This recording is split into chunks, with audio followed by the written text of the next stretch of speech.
Hey, what's up everybody? Jake here and welcome to the hobby. We are starting to see a lot of people open up booster packs of Stellar Crown, and if you didn't know, this is the smallest Pokemon card set, main series Pokemon card set in over 6 years. It's got around 170 cards inside of it. If you compare it to something like Paldea Evolve has 270 cards inside of it. So it's got more than 100 cards compared to Stellar Crown. If you take all of the cards in Stellar Crown and you take all of the cards in Shrouded Fable and you combine them, then you end up with pretty much the same set size as Paldea Evolve. That just goes to show you how bloated some Pokemon card sets have been recently, and there is pros and cons to that, and I definitely want to talk about it because I think the prices on Stellar Crown cards are going to be incredibly cheap, and the biggest reason for that is that there is not a ton of special illustration rares and regular illustration rares inside of the set. There just isn't a ton of them, which means each individual card is going to be pulled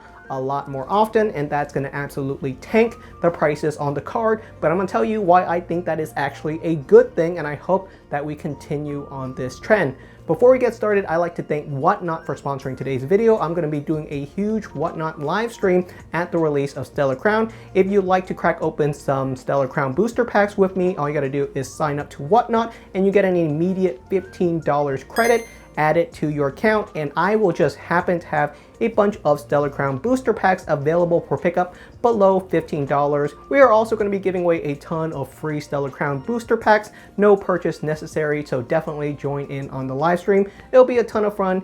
Get some free Stellar Crown booster packs and enjoy this set for what it is, because it's going to be a ton of fun. So what are people complaining about with Stellar Crown? It is a very small set compared to previous ones. If you look at the amount of illustration rares inside of it, there are 13 regular illustration rares. If you compare it to other sets like Temporal Forces, Paldea Evolved, other sets that have come out before it, most other Scarlet and Violet sets have around 34 to 36 illustration rares. So Stellar Crown has a third of the amount of illustration rares in it as other main series Scarlet and Violet sets. And you might be asking, why is there so few illustration rares inside of Stellar Crown? I think, and this is just a rumor, but I honestly think, my theory is that Stellar Crown and Shrouded Fable probably should have been one single set. They probably should have taken all the cards in Shrouded Fable, put it into Stellar Crown, and it would have been about the same size as other Scarlet and Violet set. Why did they separate it out?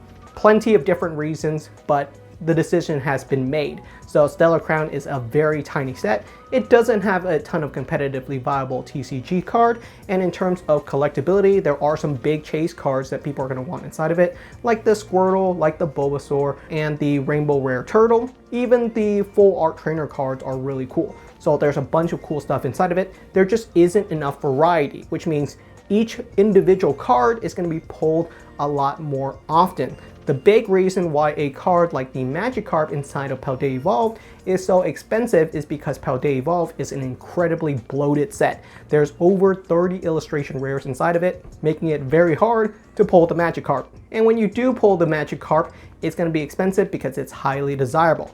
There are some highly desirable cards inside of Stellar Crown, but because it's a smaller pool of illustration rares, significantly smaller. We're not talking about a little bit, remember, it's a third of the size of the illustration rare pool as other main series set. You're going to be pulling Bulbasaur and Squirtle and other illustration rares quite often.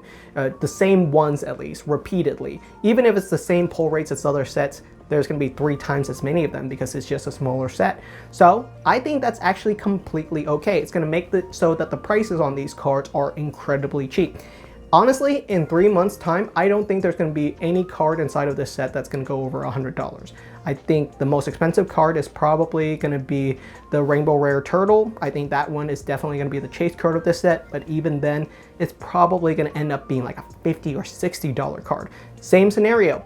There's only 4 special illustration rare Pokemon inside of Stellar Crown, and in other main series sets like Twilight Masquerade and Temporal Forces, they have around 9 special illustration rares. So in terms of special illustration rare, Stellar Crown has less than half the amount of illustration rares as other main series sets. So you're going to be pulling twice as many of them compared to other illustration rares. And that is going to impact the market. It's just going to make these cards a lot cheaper. Imagine if there's twice as many Greninja EX from Twilight Masquerade. Of course, it's going to impact the price. Same on all of these cards, and it's going to make them a lot cheaper, and I'm all for that. I think a lot of these sets, especially in the Scarlet and Violet era, they're getting too bloated. 270 cards for a set is just enormous, especially with the amount of illustration rares. So you're talking about 50 secret rares inside of Paldea Evolved. That's insane. You could open up 100 booster boxes of Paldea Evolved and you would still not complete a master set of the series. You're probably not going to pull every illustration rare. That's how challenging some of these sets are going to be to pull. And that was my biggest gripe with Paldea Evolved when it was released, was that the set was so bloated, there were so many illustration rares, your odds of pulling any individual one is incredibly challenging, and it just didn't feel fun, especially since they nerfed the pull rates of illustration rares from Scarlet and Violet base to Paldea Evolved. They halved the pull rates. It's a lot harder to pull illustration rare from Paldea Evolved onward. I much prefer the pull rates of subset cards in Crown Zenith and Scarlet and Violet base. I feel like those had more fun in them, just because if you pull Crown Zenith, even though the cards aren't super valuable, you're pulling really cool cards quite often.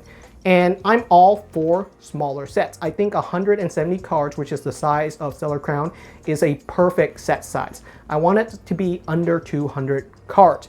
And I may be in the minority on this. You may strongly disagree with me, because I know people like big, cool chase cards. People love cool chase cards. People are excited about a $100 illustration rare. People are excited about Twilight Masquerade because it's got a $200 chase card. And I know I'm known as like the value guy, but honestly, I just want good pull rates and I just want to have fun when I'm cracking over booster packs, because whether I pull a $20 card or a $40 card, it's not going to really change my collection. I just want to have fun.